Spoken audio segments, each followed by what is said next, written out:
taste a rosé, and I'm honored to be back at the Passaggio wine tasting room in Sonoma, California, with my favorite winemaker, Cindy Cosco. Great seeing you again, Cindy. It's always good to see you, Bob. So tell us, what's on the rosé menu this year? Well, we don't have 3 this year. We have 2. Okay.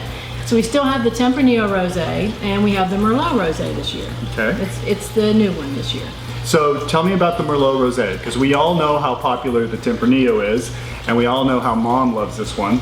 But tell us a little bit about your new rosé, the Merlot Rosé. Yeah, so I have a couple friends that have a vineyard on the west side of Sonoma, and they have Merlot, and they offered me their fruit this year to actually make a rosé.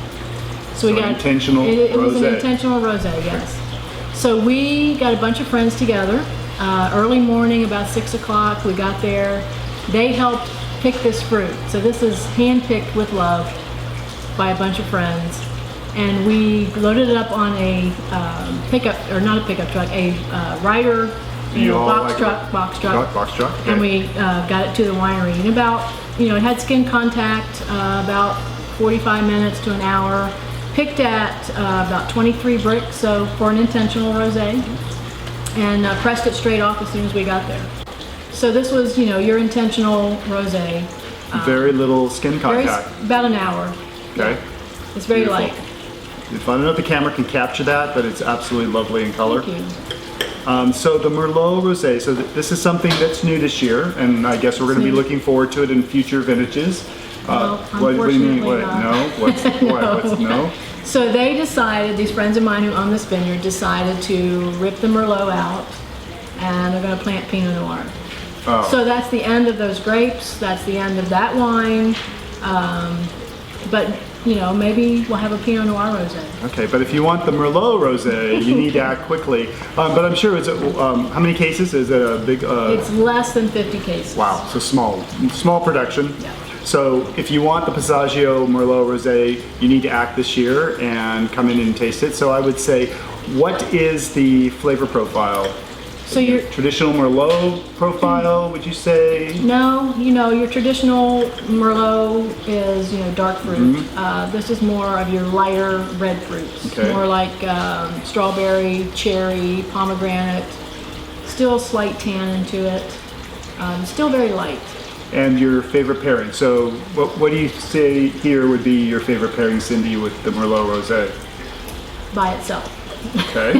I like sitting on my deck out back, overlooking my garden, and just sitting there with a glass of wine to, at the end of the day. But if I had to push you, because being a foodie, what would you see as a food pairing on? Light cheeses, soft cheeses, even some fruit.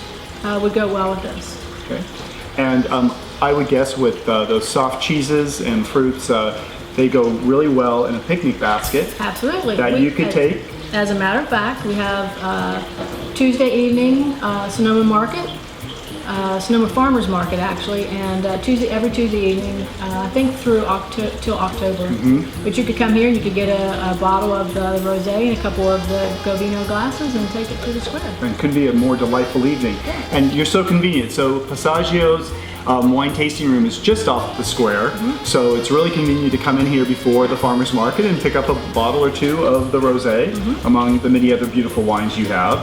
So we've talked a lot about your rosé, and I say it's about time to have a taste of it. So Cindy, let's have a taste of rosé. Cheers. Cheers.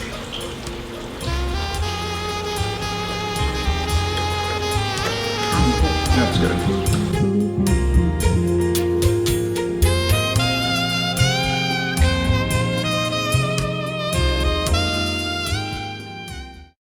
Now that I'm all dry, after you spilled that wine all over me, I smell like a wine. I can't believe I'm still alive. I can't believe I knocked that glass of wine all over you. It's okay. Thank you, Cindy. It was so embarrassing. It's all right.